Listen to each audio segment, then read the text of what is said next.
I'm Steven. And I'm Kevin. In today's episode of the Steven and Kevin Show, we're going to offer some strategies to help you connect with your client's children.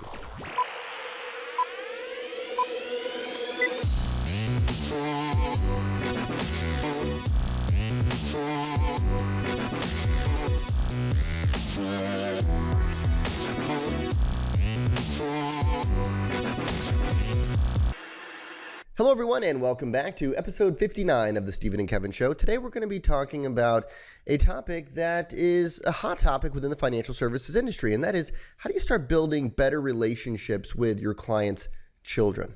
Yeah, when we say children, not necessarily the young children, right? But those who are adult children who might make good clients for you.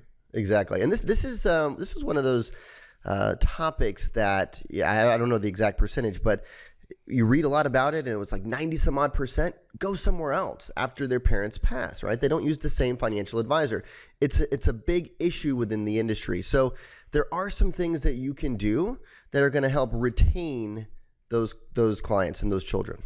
Yeah. So thinking about the next generation, social media, Kevin, very important to them.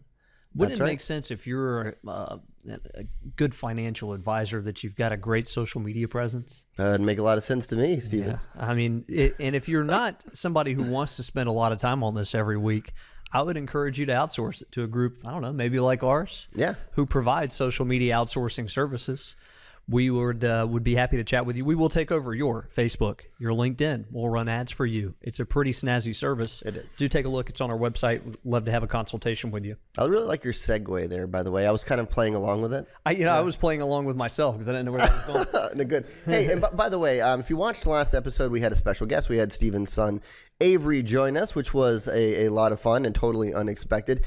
I was just thinking about this the other day. If you were listening via just the audio podcast, you probably don't know exactly what was going on. You're like, is that the sound of bubble wrap and Cheetos? Exactly. But it was fun. And at the end, a light did fall. Avery's okay, though.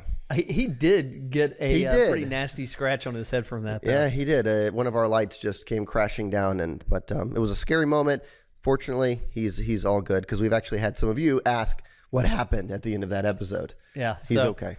Scarred, but I will say, and this is a tangent here, but do you know on Google Home or probably on Alexa, if you say play Steven and Kevin Show, it will indeed play Steven and Kevin Show. And that's pretty cool. So Avery has learned how to say, hey, Google, play Steven and Kevin Show, episode 58 on TV. That's impressive. And there he is. He thinks that is like the coolest trick he's ever showed his friends. Well, I mean, all of a sudden he's on the big screen there at home, right? That's pretty neat. So rewind. Cool. All right, well, let's get into today's topic again. How do we connect with that next gen?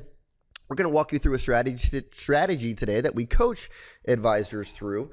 And the first step of this process is we would ask you to profile your top 100 clients. So we're going pretty broad here. We know if you have over 100, we're going to say, hey, narrow it down to 100.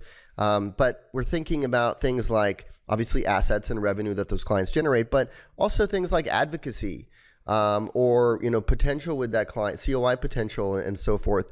We're just thinking about, how do you start off with a nice list of the best types of clients for you? Yeah, we're basically looking for high draft picks here. Yep. You've only got so many hours in the day. You don't have the time. I mean, it'd be a nice, you could have somebody come in from a business school and they would say, Kevin, within your practice, you need to meet every one of your clients' kids. You need to develop a relationship with them. You do the math on that. X number of clients times X number of kids. You've got a lot of people you'd need to engage, some of which are low draft picks. That's right. Not to be crude about it, but what we're looking for are people who have signs that they'd be a good client for us either now or down the road. Now, one of the things that is a pet peeve, I think, of some of the younger generation out there is that when we talk too much about the next generation as being the inheritor generation, and I think the other piece of that puzzle is you're looking for people who already have high incomes and perhaps already have assets, maybe not with you, that you could bring on board. But it's something to factor in as you're thinking about this project with you and your team. As we're going through this, it's not how do we capitalize on this because we've got people who are going to be inheriting a lot of money. How do we keep an eye out and connect with people who are going to be income generators on their own, knowing they're going to be some of the better clients? They're going to be, in an ideal world, these are the high draft picks we're looking for. That's right. Yep. So looking again, step one, you're profiling your top 100 clients. You're listing them. You're putting their children's names next to that. And then you're leading right into what you're talking about, Stephen, which is basically kind of scoring their children. Or how do you look at some different categories that are the most important? Like you were saying, maybe current income, right? Yeah. That's so like, one. think about it. When you go through and segment your client base, if you're doing it right, you're segmenting using some, quantitative criteria that lets you score clients and put them into different buckets. We're going to do the same thing with kids using slightly different metrics. And we've had people do this via a spreadsheet. It doesn't have to be complex. Yeah. You can write down client's name first column, children's name second column, ages third column, and then you can mix and match how you want to score them. And we would recommend categories like number one, inheritance potential. Yeah. So thinking about, obviously, how affluent are their parents, right? I mean, are they going to be leaving a lasting legacy to these children? And that is definitely one of the main factors you're going to be looking at. How many kids do they have?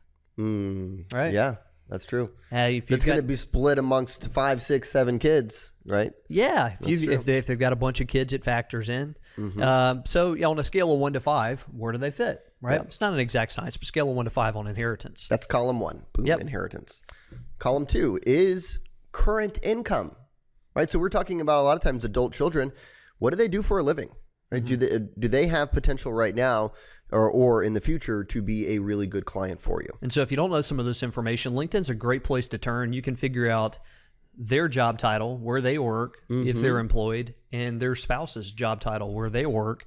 And if you're doing this for a manageable number of people, let's say your top 50, your top 100 clients, you can go through and actually find this information and save yourself a lot of effort in reaching out to people that maybe wouldn't be potential for a long, long time. That's right. I like it. So LinkedIn is a great resource. Also, you should be having conversations with your existing clients about their children and what they do for a living, right? Yeah. I mean, that's the low-hanging fruit there. And then the last kind of column here we have is COI potential. What does that one mean, Stephen? So how able are they to connect you? So if you are scoring them on a 1 to 5 scale with a 5 being somebody who's really well connected in the community, and if they became a client, they would tell a lot of their friends about it, you would want that person up closer to the top of your list. Yeah. So what are we after here with this ranking system? We'd like to be able to sort by the final column, which is the total points column, to where if you're a 15, you're at a 5 in inheritance potential, you're at a 5 at current income, and you're at a 5 at COI potential, you're at the top of my list. You're getting some special attention. I'm pulling out all the stops. You're somebody I want to be in front of. I like it. I mean, we're just prioritizing here because you only have so many hours in the day and so much time and energy you can focus on retaining this next gen.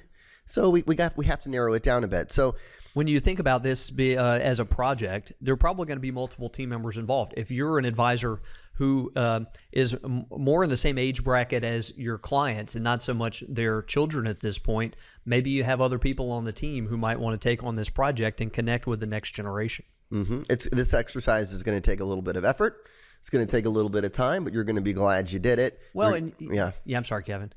You look at 2 ways this can work. If you looked at both ends of the spectrum, late in your career at some point, you could either have been the advisor that built out a team and who built connections with the next generation, and you've got a thriving, growing practice, or you can be the advisor on the far end of the other side of the spectrum that really neglected that for an entire career. And by the time that you're about ready to retire, your book is fading. Right. You're losing assets very, very quickly, for no other reason than your clients needing distributions. That's great. So it's forward thinking a little bit, setting up a business that you're going to want to have as you get closer to retirement, whenever that might be. So looking at phase 3 of this process, right? So we started by making a list of our top clients and a list of their children. Next, we use our ranking system to score them, essentially. And then finally, we're saying, okay, step 3 is how do we start making contact strategically? And the type of contact that we make is going to be dependent upon a lot of different things. I mean, it depends upon the relationship you have with your existing client. It depends upon probably that potential that they have. If someone is at 15, well, they're at the top of my list. And it depends on if you've ever met them before. That's a great one as well. So, but we need to proactively make contact with them to start building the relationship out. Yeah. So let's say if you've got somebody who's a 15 on your list, meaning they're in that top slot, they've got a ton of potential all the way around. You'd pull out all the stops here. This is something that you would end up treating them like you would one of your best prospects. right? That's right. You would have them invited to events. You would engage them alongside their parents. You'd really pull out of the stops. If they're at the very bottom of the list, perhaps it's a connection on LinkedIn, maybe a holiday card, maybe it's asking them to come to a meeting at some point. But maybe you're it's not doing a personal phone call to them. Yeah. And if you're going to do something like that, you just want to reach out and make a phone call. You need to probably ask for the parents' permission to do it. And you might say something like, let's say Steven's son Avery is a 15 on my list. At some point I might be saying, hey, I was thinking about your son, Avery the other day. Oh yeah, really? Well, I mean, that sounds kind of weird, but I'm saying this. Let's say it's 20 years down the road. Right? Hopefully, I don't interrupt you. I'm not talking about at this point, right? But hey, look, I was thinking about your son Avery the other day. Seems like he's going. He has a lot going on with his family and work. I'd love to reach out and connect with him at some point. Anything I should know before I make a call? It's a little bit of an assumptive script there, but like, I'm going to be calling. Give me some insights. I want to reach out to him anyway. Yeah, and the parent the parent is more than likely in your corner of wanting this child to engage you or some professional advisor to help them with managing assets, making sure they have the proper wills and trusts in order for their kids.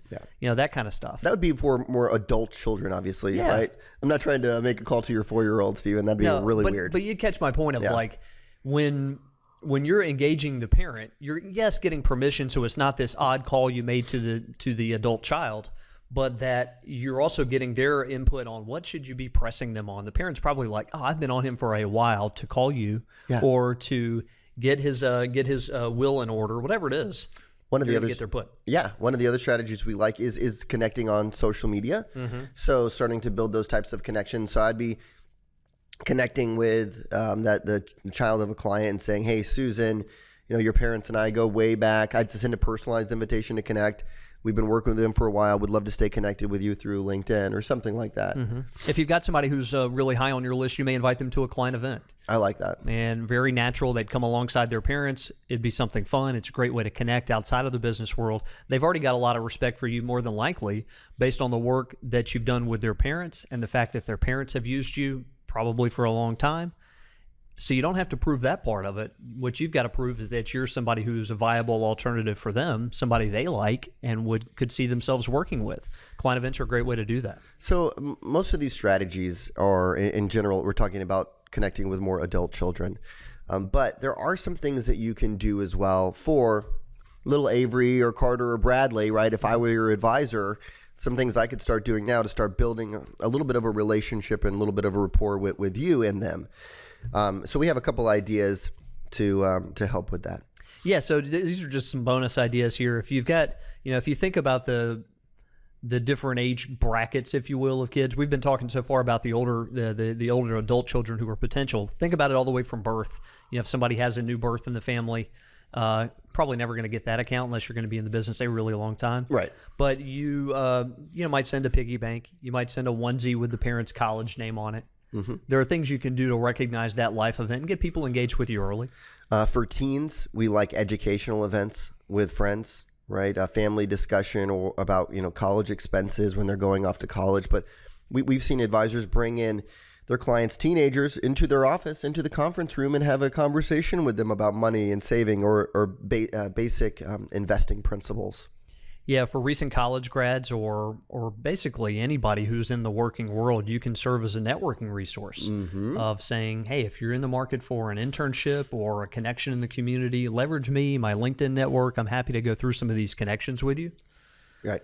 So we think in general, if you implement some of these strategies, we have no doubt that retention should be better than 90 or less than 90%, right? Who goes somewhere else. Yeah, and again, it speaks to the digital presence that what are these millennials and Gen Xers going to do when they hear about you or they're in the market for money management? They're going to look you up online, right? They will look you up. 95% overall of the affluent will look you up prior to making a decision to work with you. That number, if we were to look at it again, just under the lens of Gen Xers and millennials would be higher, right? I agree. So you want to make sure your website is in order. You want to make sure your social profiles are looking really sharp. If you want help with that, please reach out to us. If the shoe fits, please wear it. And I think the big point here is if their parents are a client, the first time that they're hearing from you should not be the fact that they're running a Google search on you, right? You should be doing some proactive outreach at some point. Yeah. So thanks for joining us, everybody. Glad to be back with you, and hope you have a great week.